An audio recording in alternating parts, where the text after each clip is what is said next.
Siguruhin natin ang magiging lagay ng panahon lalo na sa weekend na ito. Samahan po natin si Enerio live mula sa Pag-asa DOST. April?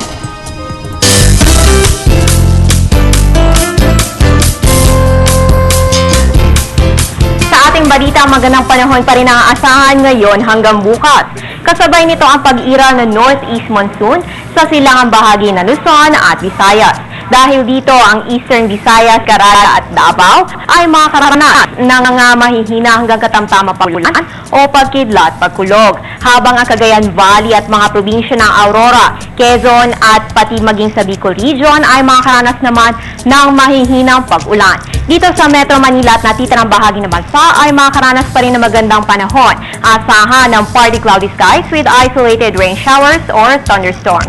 Sa magiging lagay naman ng panahon over the weekend, ayon kay Pag-asa weather forecaster Fernando Cada, good weather pa rin ang aasahan, particular na sa Luzon. May ilang mga pag-ulan lamang dito sa may silangang bahagi ng bansa dahil yan sa Northeast Monsoon. Samantala, merong namomonitor ang Pag-asa ng mga kaulapan at base sa kanilang mga numerical models, posible itong mabuo sa pagiging isang sama ng panahon parating na linggo. Mababa naman anya ang tsansa nitong maging bagyo dahil sa malakas na easterlies. Ayon pa nga sa bagong weekly weather outlook ng Pag-asa, may posibilidad itong mag-crossover sa Mindanao kung saan magdadala ito ng moderate to occasional heavy rains pati maging sa eastern at central Visayas hanggang sa Tuesday. Habang dumadaan ito patungong Palawan, makakaranas rin ang Metro Manila, Bicol Region at Mimaropa ng mga pag-ulan. Light to moderates lang naman yan mula Martes hanggang Huwebes. Magkakaroon naman ng gradual improvement sa weather na bansa by Thursday habang binabagtas ng possible low pressure area ang West Philippine Sea. Ang mga naunang detalye ay mula sa ating nakapanayam na weather forecaster at sa bagong weekly weather outlook na inilabas ng Pag-asa ngayong hapon. Sa iba pang balita, hindi man kalakasan ang epekto ng Northeast Monsoon sa ating kalupaan, medyo malakas pa rin ang epekto nito sa ating sea and wind conditions. Dahil dito, nasa ilalim pa rin ng gale warning ang northern at eastern seaboards ng Luzon at sa eastern seaboards ng Visayas. Kaya babala ng Pag-asa, aabot po ng 3.4 to 4.5 meters ang taas ng mga alon. Kaya delikado ang pagpalaot ng mga bangka sa mga hilaga at silangang baybayin ng Luzon at Visayas. Sa usaping astronomiya naman, inaabangan ang malapit na pagdaan sa mundo ng asteroid 2012 DA14. Ito ay may laki na 40 meters or 131 feet o katumbas ng kalahating football field.